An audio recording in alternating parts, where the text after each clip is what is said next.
Assalamualaikum, hai, jumpa lagi dalam Dino Beta Channel. Okay, kalau hampa tengok hari ni, okay, ini adalah ikan talapia kita. Jadi bagi yang mana mencari jenis-jenis ikan ayak tawak yang nak ternak di rumah, okay, ini adalah antara ikan yang mungkin sesuai, yang mungkin dengan space yang terhad. Ikan talapia adalah antara ikan yang sesuai sebab isi dia sedap. Kalau kita nak tengok ikan talapia merah ni, dan ada satu lagi jenis ikan yang saya dah share dengan hampa dalam video sebelum ni, yang mana kita boleh ternak juga di rumah, iaitu di sebelah sini ikan siakap ayak tawak. Okey, jadi ikan siakap ayak tawak ni adalah antara alternatif kedua yang hampa boleh ternak sendiri di rumah. Kalau tengok kat sini, ikan kita dah pun saya masukkan ke dalam tank hitam ni. Jadi kita akan tengok secara detail nanti apakah pro and con-nya kita ternak ikan siakap ayak tawak ni di rumah, dan bagaimana cara untuk kita atasi beberapa penyakit yang mungkin berlaku pada ikan siakap. Okey, kalau kita tengok kat sini, ini tindakan yang saya dah kongsi sebelum ni. Ikan talapia dari segi pemakanan ikan, dari segi cara macam mana kita nak jaga ayak ikan untuk ikan sihat macam ni.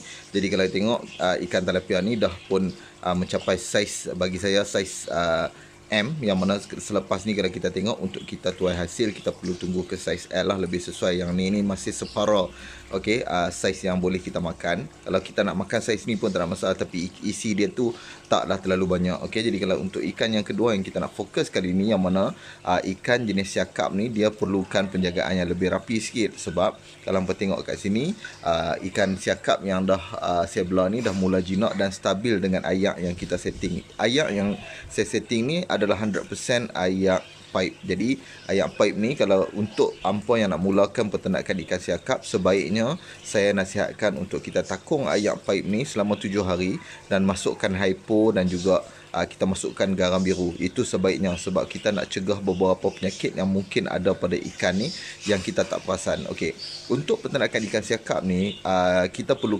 tahu macam mana cara untuk kita pastikan ikan siakap ni sentiasa dalam keadaan sihat apabila kita masukkan ke dalam ayak yang baru. Yang mana di sini kalau hampa tengok, macam juga ikan talapia, cuma ikan siakap dia perlukan oksigen yang lebih.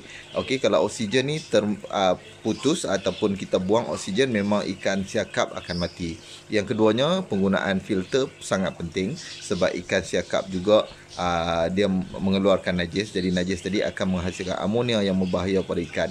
Okey, untuk peringkat pertama yang perlu kita tengok, kenapa saya kata setting ayak ni menggunakan hypo dan juga garam biru, sebab kita nak mencegah beberapa penyakit seperti white spot, dan juga kalau kita tengok ikan ni pula dia boleh kena penyakit velvet.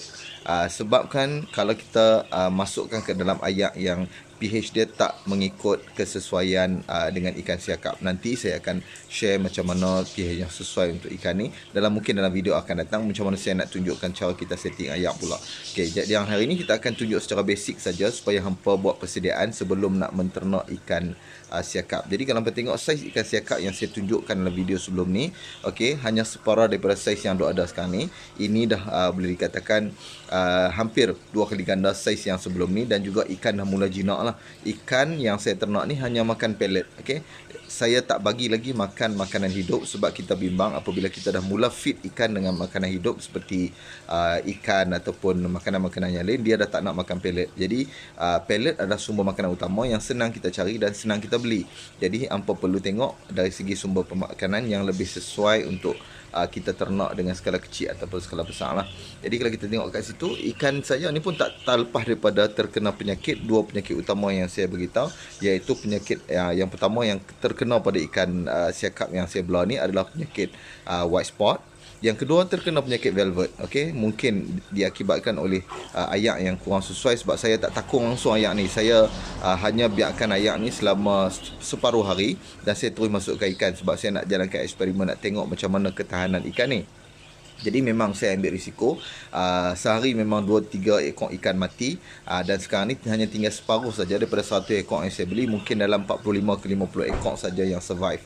Okey, sebab apabila kita buat eksperimen ni, memang kita akan mengalami masalah dari segi kematian ikan, dan juga cara untuk mengatasi masalah penyakit ikan. Jadi untuk penyakit white spot ataupun velvet tadi, kalau hampa tengok, Dua cara yang saya beritahu macam mana kaedah untuk kita atasi masalah penyakit ni, yang mana saya dah try. Memang dalam tempoh sehari saja penyakit tadi dah hilang, alhamdulillah, iaitu velvet dan white spot ni. Hampa masukkan garam biru dan juga ubat biru. Okey, garam biru dan juga ubat biru masukkan ke dalam kita punya filter ni. Garam biru letaklah lebih kurang dalam segenggam garam biru masuk ke dalam tong ni, dan dia mula masuk ayak menjadi biru. Dan ubat biru hampa boleh titiskan keseluruhan kawasan ni lebih kurang 2 tudung. Okey, 2 tudung ubat biru tu tuangkan ke dalam ni. InsyaAllah hampa boleh tengok result yang sangat cepat. Ikan dah mula hilang daripada penyakit tersebut. Untuk penyakit yang seterusnya mungkin berlaku diakibatkan oleh white spot tadi adalah mata bengkak ataupun pop eye.